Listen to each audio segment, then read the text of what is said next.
அவங்களுடைய குழுவினருக்கும் எனது நன்றியும் பாராட்டுகளையும் நான் தெரிவிச்சுக்கிறேன். நான் டாக்டர் இந்துமதி, ஹோமியோபதி மருத்துவர்.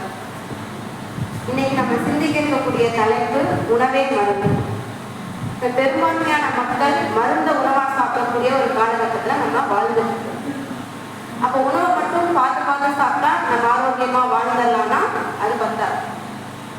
இன்னைக்கு நீங்கள் சிறுதானியங்களை சாப்பிடுங்க, காய்கறிகளை சாப்பிடுங்க அப்படின்ற சில விஷயங்களை மட்டும் நான் சொல்றதுக்காக வரல.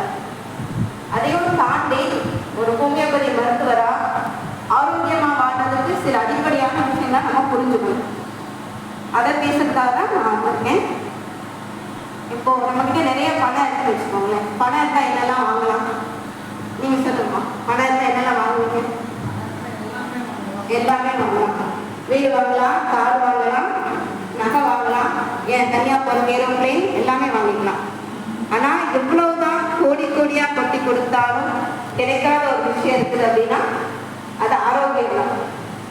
ஆனால் ஒரு மருத்துவராக எனக்கு தெரியும், நிறைய பேஷண்ட்டு ஒரு நோய்க்காக லட்சக்கணக்கில் செலவு செஞ்சு சொத்தடித்தெல்லாம் கூட ட்ரீட்மெண்ட் பார்த்துமே அந்த ஆரோக்கியம் அப்படின்றது அவங்களுக்கு கிடைச்சதுன்னா இல்லை. பல குடும்பங்கள் கஷ்டப்பட்டதை நான் பார்த்துருக்கேன். அதனால சொல்கிறேன். இப்போ மனிதன் அறிவியல் தொழில்நுட்பத்தில் எவ்வளவோ வளர்ந்துட்டோம், இன்னை முட்டும் அளவுக்கு வளர்ந்துட்டோம். ஏஐ டெக்னாலஜின்னு சொல்கிறோம், எல்லாமே பெரிய பெரிய விஷயங்களை சாதிச்சிட்டோம். மருத்துவத்துறையிலையும் வருஷம் புது புது மருந்து கண்டுபிடிச்சிட்டே இருக்காங்க. நோயை கண்டுபிடிக்கிற புது புது மிஷின்ஸ் கண்டுபிடிச்சிட்டே இருக்காங்க. இருந்தாலும் நம்ம வரக்கூடிய நோய் சரியாச்சுன்னா இல்லை, ஆரோக்கியம் கிடைச்சிட்டா அப்படின்னா அது மிகப்பெரிய கேள்விக்குரிய. அந்த காலத்துல 2-3 தலைமுறைக்கு முன்னாடி எல்லாம் யாருக்காவது தான் நோய் வரும். ஊருக்குள்ள யாராவது ஒரு ஆளுக்கு தான் நோய் வந்தது. இந்த சுகரு, பிபி அப்படிங்கிறதெல்லாம் ஒரு பணக்காரங்க யாருக்கோ ஒரு ஆளுக்கு தான் கேள்விப்பட்டிருக்கும். ஆனா இப்போ நோய் இல்லாத ஆளே இல்லை, நோயாளி இல்லாத வீடே இல்லைங்கிற அளவுக்கு மாறிடுச்சு. இதுதான் மனித வளர்ச்சியா? இதுதான் இத்தனை கண்டுபிடிக்கலாம். அப்ப அந்த நோயற்ற வாழ்வே குறைவற்ற செல்வம்னு நம்ம சொல்றோம். அப்ப நோய் இல்லாம ஆரோக்கியமா வாழ்றது அவ்வளோ பெரிய கஷ்டமான விஷயமா போச்சா அப்படின்னா அப்படிலாம் இல்லை. சில அடிப்படையான விஷயத்த நம்ம நோய்னா என்ன, மருந்துனா என்ன, நமக்கு வரக்கூடிய நோய்களை எந்த மருத்துவம் பார்த்து எளிமையா சரி செஞ்சுக்கணுன்ற ஒரு அடிப்படை புரிதல் இருந்தால் போதும். பெரிய பெரிய நோய்கள் இருந்து நம்ம தப்பிச்சுக்கலாம், பல துன்பங்கள் இருந்து நம்ம மீண்டுக்கலாம். இப்போ அடிப்படையாக நம்ம சில விஷயங்கள் தெரிஞ்சுக்கணும்னா ஃபர்ஸ்ட் நோய்னா என்ன நமக்கு தெரியும். நோய் ஏன் வருது அப்படின்னு நம்ம தெரிஞ்சுக்கணும். இப்போ சிம்பிளா சொல்லணும்னா, இப்போ மேலோட்டமா பார்த்தா நம்ம வயசாயிடுச்சு, சத்தான உணவு இல்லை அதனால நோய் வருது, லைஃப் ஸ்டைல் மாறிடுச்சு அதனால நோய் வருதுன்னா அதெல்லாம் ஒரு மேலோட்டமான காரணங்கள் தான். இப்போ எளிமையாக சொல்லணும்னா, இப்போ சுவிட்ச் இருக்கு, சுவிட்ச் போட்டால் லைட் எரியுது, ஃபேன் சுற்றுது. அப்போ அந்த சுவிட்சுக்கும் ஃபேனுக்கும் என்ன கனெக்ஷன் இருக்கு? ஒயர்ல வந்து ஒரு கரண்ட் அப்படிங்கிற ஒரு எனர்ஜி, ஒரு கரண்ட் அப்படிங்கிற ஒரு எனர்ஜி பாஸ் ஆகிறதுனால எல்லாம் அதனுடைய வேலையை சிறப்பாக செய்யும். அதே போல நம்மளுடைய உடம்புலையும் ஒரு உயிர் சக்தி இருக்கு, ஒரு பவர் இருக்கு. அப்ப அந்த உயிர் சக்தி உடம்பு முழுக்க ஒரு உறுப்புலையும் சீரா இயங்கிட்டே இருக்கிற வரைக்கும் நமக்கு நோய் வராது. ஒரு உறுப்பும் அதனுடைய வேலையை சிறப்பாக செஞ்சுட்டு இருக்கும். இப்போ எப்போ அந்த உயிர் சக்தியில ஒரு தடை ஏற்படுதோ அப்ப நமக்கு நோய் வரும். இப்போ எடுத்துக்காட்டா வயிற்றுக்கு போகக்கூடிய உயிர் சக்தி, உயிராற்றல் ஏதோ ஒரு காரணத்தால தடைப்படுது அப்படின்னா நமக்கு வயிறு செய்யக்கூடிய வேலை சரி செய்யாது. அப்போ பசிக்காது. பசி இல்லாத போது நம்ம பிரியாணி பார்த்தா கண்டிப்பாக சாப்பிடுவோம். அப்போ நமக்கு செரிமானம் ஆகிறதுக்கு பிரச்சனையாகும், அடுத்தடுத்த நோய்கள் நமக்கு வரும்.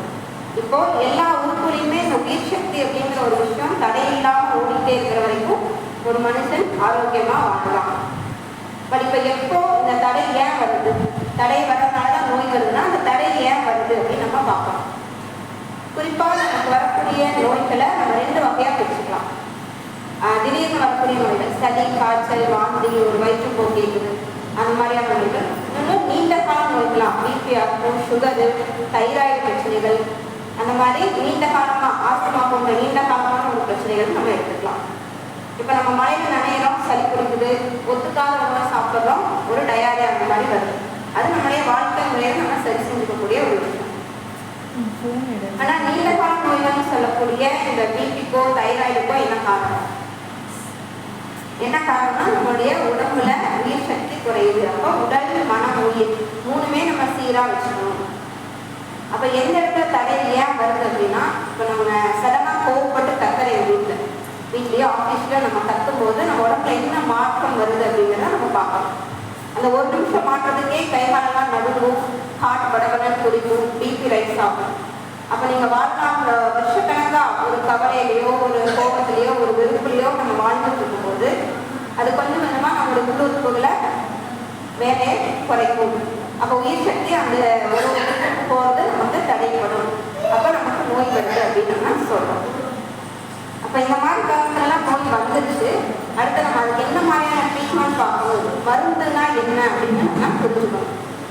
இப்போ நமக்கு வெளியே கார் இருக்குது, பைக் இருக்குது, நம்ம இங்கிருந்து ஒரு பழம் போகணும்னா நம்ம ஏறிப்பாங்க நம்ம கொண்டு போய் விடணும். அதுதான் நம்ம அறிவியல் கண்டுபிடிப்பு. இல்லைன்னா இந்த கார் பாதிலேயே நின்றோம், நம்ம போகும் போய் இடத்துக்கு போய் சேராது அப்படின்னா அதை நம்ம சயின்ஸை நம்ம ஏற்றுக்க மாட்டோம். அதே போல் மருந்து நம்ம எதுக்காக சாப்பிடணும், நம்ம வந்திருக்கக்கூடிய நோய் சரியாகி நம்ம மீண்டும் ஆரோக்கியமான நிலைக்கு வந்துடணும். அதுதான் ஒரு சயின்டிஃபிக்கலி ப்ரூவன் மருந்து அப்படின்னு நம்ம சொல்லணும். இல்லைன்னா இந்த மருந்து நீங்கள் வாழ்நாள் முழுக்க சாப்பிட்டுட்டே இருக்கணும், உங்களுக்கு வந்திருக்கிற நோய் சரியே ஆகாது அப்படின்னா அந்த மருந்து சரியான மருந்தா அப்படின்னு நம்ம சந்தேகப்படும். நம்ம டாக்டர்கிட்ட போகிறீங்க, எந்த நோய் வந்தாலும் நீங்கள் டாக்டர்கிட்ட போகிறீங்க அப்படின்னா கேட்க வேண்டிய கேள்வி ரெண்டு கேள்வி தான். ஒன்று, இந்த மருந்து இந்த வந்திருக்கிற நோய் இந்த மருந்து சாப்பிட்றது மூலயமா எனக்கு முழுமையாக சரியாயிருமா டாக்டர். ரெண்டாவது, இந்த நோய் இந்த மருந்து சாப்பிட்றது மூலயமா எனக்கு வேறு ஏதாவது பக்க விளைவுகள் வருமா டாக்டர் அப்படின்னு நம்ம கேட்கணும். இந்த ரெண்டு கேள்விக்கும் சரியான பதில் கிடைச்சிச்சு அப்படின்னா நம்ம மருந்தை சாப்பிடலாம். இல்லை இந்த நோய் உங்களுக்கு வந்திருக்கக்கூடிய சுகரோ பிபியோ தைராய்டோ மூட்டு வலியோ ஆஸ்துமாவோ இது சரியாகாது, நான் நீங்கள் வாழ்நாளோ முழுக்கையும் சாப்பிட வரைக்கும் நீங்கள் மருந்து சாப்பிட்டு தான் இருக்கணும் அப்படின்னா அது என்ன வகையான மருந்து நம்ம செய்யணும். இப்போ நம்ம சூஸ் பண்ணக்கூடிய ட்ரீட்மெண்ட்டை நம்ம பார்த்து சூஸ் பண்ணணும். பக்க விளைவு இல்லாத மருத்துவமாக இருக்கணும், அந்த மாதிரி நம்ம பார்த்து சூஸ் பண்ணணும்.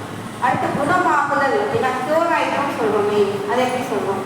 இப்போ ஒரு மருந்து சாப்பிட்டு நம்ம நோய் வர்றதுக்கு முன்னாடி இருந்த ஒரு ஆரோக்கியமான நிலைக்கு நம்ம போகணும். இப்போ வெயிலுக்கு போனால் தலைவலி வருதுன்னா நீங்கள் வெயிலுக்கே போகாதீங்கன்னு சொல்லிட்டு அது என்ன பாலோ தயிரோ மோரோ சாப்பிட்டா சரி பிடிக்குது அப்படின்னா நீங்கள் சாப்பிடாதீங்க, சாப்பிடாம விட்டுங்கன்னா அது சரியான ட்ரீட்மெண்ட்டாக இருக்காது. அப்போ குணம் அப்படிங்கிறது நம்ம வந்துக்கூடிய நோயிலிருந்து விடுபட்டு ஆரோக்கியமான நிலைமைக்கு நம்ம போகணும். அதுதான் நம்ம குணமாயிட்டோம் அப்படின்னு சொல்லுவோம். அப்போ ஒரு மனிதன் ஆரோக்கியமாக வாழணும் அப்படின்னா பல விஷயங்களை நம்ம தேர்ந்தெடுத்து பார்க்கணும். ஒரு பக்கம் ஆரோக்கியமான சத்தான உணவு மட்டும் சாப்பிட்டு இன்னொரு பக்கம் வேலைக்கு மருந்தையும் முடிஞ்சிட்டு இருந்தால் ஒரு ஆரோக்கியமாக நம்ம வாழணும்னா அது இல்லை. அப்போ ஒரு மனிதன் ஆரோக்கியமாக வாழ்றதுக்கு உடல் மனம் உயிர் மூணும் நம்ம சீராக. அப்போ இந்த கண்டிஷன் எல்லாம் சரி செய்கிற மாதிரி ஒரு ட்ரீட்மெண்ட் இருக்குது அப்படின்னா அது ஹோமியோபதியில் இருக்குது. ஹோமியோபதியில் நோய்களை நம்ம முழுமையாக சரி செய்ய முடியும். எந்த விதமான பக்க விளைவும் இல்லாமல் ஒரு நோயை நம்ம பர்மனெண்ட்டாக க்யூர் பண்ணுறோம் அப்படின்னு நம்ம சொல்கிறோம். ஏன் அப்படி சொல்கிறோம் அப்படின்னா ஹோமியோபதியில் தான் இப்போ நீங்கள் ஒரு தைராய்டு வந்துருச்சு, நீங்கள் லைஃப் டைமுக்கு நீங்கள் தைராய்டு மாத்திரை போட்டுகிட்டே தான் இருக்கணும் அப்படின்னா அப்படி கிடையாது. ஹோமியோபதியில் நீங்கள் வரீங்க அப்படின்னா தைராய்டு ஏன் நமக்கு கரெக்டாக ஃபங்க்ஷன் ஆகலை, உயிர் சக்தி இந்த தைராய்டு உறுப்புக்கு ஏன் கரெக்டாக போகலை அப்படின்ற அந்த ஆணிகளை நம்ம பார்ப்போம். திருவள்ளுவர் சொன்னது போல நோய் நாடி நோய் முதல் நாடி அது தனக்கு வாய் நாடி வைக்க செய்ய சொல்றாரு. அப்போ ஒரு நோய் ஏன் வருதுன்னா அந்த நோய்க்கான மூல காரணத்தை பார்த்து நம்ம அவங்களுக்குரிய சரியான மருந்தை கொடுக்கும் பொழுது அந்த நோய் முழுமையாக சரியாகுது. அப்போ தைராய்டு கிளாண்டுக்கு போகக்கூடிய அந்த உயிர் ஓட்டம் கரெக்டாக போகுது. அப்போ தைராய்டு கிளாண்டே தைராய்டு ஹார்மோன்ஸை நேச்சுரலாக செக்ரீட் பண்ணுது. அப்போ நம்ம வெளியிருந்து ஆர்டிஃபிஷியலாக ஒரு ஹார்மோன்ஸை நம்ம வாழ்நாள் முழுக்க போடணுன்ற அவசியம் இல்லை. அதனால பர்மனெண்ட்டாக க்யூர் ஆகுது அப்படின்னு நம்ம ஹோமியோபதியில் சொல்லணும். அப்போ நமக்கு ஆரோக்கியமாக ஒரு மனிதன் வாழணும் அப்படின்னா உடல் மனம் உயிர் மூளையும் நம்ம சீராக வச்சுக்கணும். உடல் நலத்துக்கு நம்ம எப்படியெல்லாம் வச்சுக்கலாம். ஒன்று சத்தான உணவுகளை நம்ம சாப்பிடணும். எல்லாத்துக்கும் தெரியும் சத்தான உணவு சாப்பிடணும், ஜங்க் ஃபுட் சாப்பிடக்கூடாது, பாட்டில் அடைச்ச உணவுகளை சாப்பிடக்கூடாது, பேக்கெட் அடைச்ச உணவுகளை சாப்பிடக்கூடாதுன்னு தெரியும். இருந்தாலும் அதை நம்ம ஃபாலோ பண்ணுறதுல ஒரு சோம்பேறித்தனம். நம்ம ஃபியூச்சரில் பெரிய பெரிய நோய்கள் வரக்கூடாது அப்படின்னா நம்மளுடைய வாழ்க்கையில் சின்ன சின்ன விஷயங்களை சின்ன சின்ன மாற்றத்தை நம்ம இப்போவே கடைபிடிக்க ஆரம்பிச்சிட்டோம்னா பெரிய நோய்கள்லேருந்து நம்ம தடுத்துக்க முடியும்.